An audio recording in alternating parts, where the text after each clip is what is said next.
Hello, welcome back to the channel. I'm so excited to talk about today's topic. Today we're going to talk about how much money you should have saved for retirement. Now, a couple of weeks ago, I did another version of this video where I talked about financial levels. And the reason why I did the financial levels video first is that I just didn't want anybody to get demotivated thinking, what if they haven't saved any money and they're in their 40s or 50s or even later in life? What if they haven't saved any money? So if we're going to talk about saving money by age or how much money you should have saved by age, for a lot of people that can be demotivating. But interestingly, I was talking to a friend of mine who happens to be in her early 30s, and she saw that video and she said that, she happens to be one of those people who likes to know how much money she should have saved by age. And we're all different. We all think differently, and different things speak to us and resonate with us. Depending on how you might think about money, this video might speak to you more than the other one. And if you happen to be in your 40s and 50s and you haven't saved any money for retirement, but you're starting to think about it now, I encourage you to watch the other video first. I think the other one would be really helpful because in the other one, we're talking about levels rather than saving by age. So it doesn't matter what your age is, you look at different levels and find yourself on that level scale, if you will, and you will be able to find yourself on that level scale, and whatever level you're in, you just target the next level up, and it just takes this whole age thing out of it. But because there are some people who want to know, especially if you're younger, if you're in your 20s and 30s, and you want to have some type of a marker, a goal to see how much money you should save in every decade, this video is for you. In this video, we're going to focus on how much money you should have saved by every age. So by 30, 40, 50, 60, and so on. A couple of questions to keep in mind before we answer that question of how much money should you have saved by each age. First question is deciding when do you want to retire. And the second question to answer for yourself is how much income do you want in your retirement? The answers to those couple of questions will make a big difference in how much you need in your particular case to retire. Another factor is your current age. For example, if you're 30 wanting to retire by 60, versus if you're 50 wanting to retire by 60, that's going to make a big difference in how much money you need to save each year. For the purpose of this video, we're going to stick to a general rule of thumb. The numbers I'm going to talk about here, I think will work for most people. There are many schools of thought as to how much money you should have saved by each age. So please keep in mind what I'm going to share with you here is my opinion. I think this will work for just about anybody. In one of my previous videos, I've talked about how much you need total to retire on, at least as a starting point. And that number is $750,000. Because I don't know your personal situation, how much money you make per year, what your expenses are, and what your retirement goals are, let's assume your income is $50,000 a year. That's an average income in Canada. So that's a good number to work with, and that you want to retire in your 60s. To recap, here are the assumptions we're making.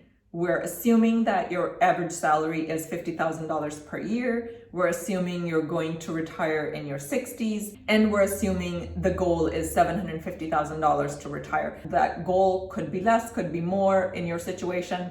Personally, I think $750,000 is the starting point. It should be the minimum that most of us should be shooting for. So those are the assumptions that we're going to make for the numbers that I'm going to share. Keeping all of that in mind, here we go. Here are some numbers.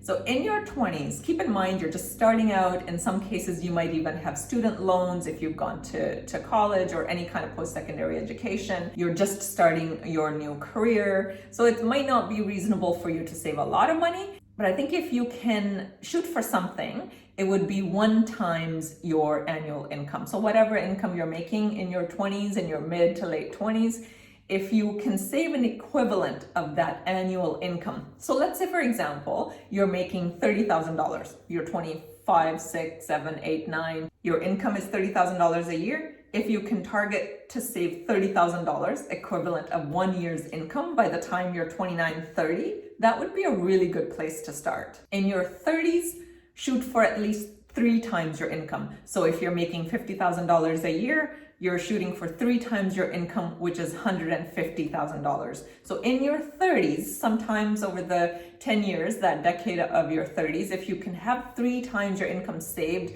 that is a really good goal to have. And of course, keeping in mind in our 30s, we have a lot of expenses, especially if you've chosen to have a family, if you've chosen to have children, and you're buying a house and you're buying a car and that type of thing. A lot of those type of expenses tend to occur in our 30s. So having all of those expenses and still being able to save equivalent of 3 times your annual income is a really good place to be. Now, in your 40s, if you could make it 5 times your annual income, $50,000 a year times 5, that's $250,000. So if you have $250,000 invested, that's a great place to be. Once again, keep in mind, we're just working with simple numbers here. We've just assumed $50,000 a year all the way up until your 60s or 70s. We're not taking into account any additional income you might have, any additional salary increases, which most likely most of us would keep getting salary increases or get some type of bonuses, or you might have a side business. All of these type of things might be happening in your life. We're keeping this simple. Again, this is just a rule of thumb, something for you to work towards. In your 50s, make that 10 times your income. $50,000 a year times 10, that's $500,000. So 10 times your income in your 50s and 15 times your income in your 60s. Using our calculation, 15 times the income, if your income is $50,000 a year, that gets you to $750,000. That's 15 times the income. And that is the nest egg that we're shooting for. $750,000 will get you a good starting point to retire on.